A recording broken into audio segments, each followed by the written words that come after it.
మనం చూస్తున్న ఈ బీఆర్టీఎస్ రోడ్ ఏదైతే ఉందో ఇలా స్ట్రైట్గా వెళ్తే మనం ఎస్కోట్ వెళ్తాము. అలాగే ఇలా ఇటువైపు వెళ్ళిపోతే భీంపోల్ వెళ్తాం అనమాట. సో చూడండి, ఈ రోడ్డుకు ఆనుకొని ఉన్న ఈ జీడి తోట ఏదైతే ఉందో చూడండి, 3 ఫేజ్ ఎలక్ట్రిసిటీ కనెక్షన్ ఉంది. ఓకేనా, టోటల్గా ఇది 9.5 ఎకరాలు. అక్కడ కొంచెం డౌన్లో ఉంది చూసారా, ఇప్పుడు ఆ బైక్ వస్తుంది చూసారా, ఇప్పుడు ఆ బైక్ ఎక్కడి నుంచి అయితే వస్తుందో అక్కడ నుండి స్టార్టింగ్ ఇలా టోటల్గా 9.5 ఎకరాలు.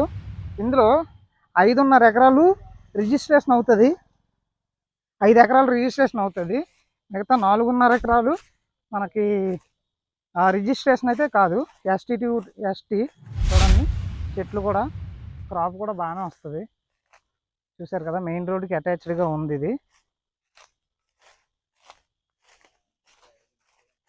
సో ఎవరైతే తక్కువ బడ్జెట్లో మంచి ఎక్కువ ల్యాండ్ కావాలనుకుంటారో వాళ్ళైతే కాంటాక్ట్ అవ్వచ్చు. చూడండి, అక్కడ వెహికల్స్ పాస్ అవుతున్నాయి చూడండి. ఇదే మెయిన్ రోడ్డుకి అటాచ్డ్ అనమాట. ఇలా మనం భీంపోల్ దాటి ముందుకు వెళ్ళిపోతే అన్నీ కూడా లేఅవుట్లు. ఇంతకుముందు నేను చాలా లేఅవుట్లు చేశాను, కలిదిండి వాళ్ళ లేఅవుట్లు ఇలా. ఓకేనా, ఇవన్నీ లేఅవుట్లు అన్నీ ముందుగా ఉంటాయి. ఇంట్రెస్ట్ ఉన్న వాళ్ళు కాంటాక్ట్ అవ్వండి. ప్రైస్ నేను డిస్ప్లే చేస్తాను వీడియో పైన. అలాగే దీనికి సంబంధించిన మరిన్ని డీటెయిల్స్ మన వెబ్సైట్లో పెడతాను. సో మీరు అక్కడ నుండి కాంటాక్ట్ అవ్వచ్చు.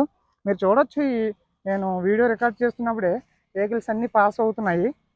చూసారు కదా, ఆ వెహికల్స్ వెళ్తున్న రోడ్డు స్ట్రైట్గా వెళ్ళిపోతే మనం గజపతి నగరం రీచ్ అయిపోతాము. ఇది ఓవరాల్గా వీడియో. ఇలాంటి తక్కువ బడ్జెట్లో వస్తున్నవి మన వెబ్సైట్లో పెడుతూ ఉంటాను. ఆ వెబ్సైట్ని ఫాలో అవ్వండి. ఒక్కోసారి నేను వీడియోలు పెట్టవచ్చు, పెట్టలేకపోవచ్చు, కొంచెం ఖాళీ ఉండడం లేదు.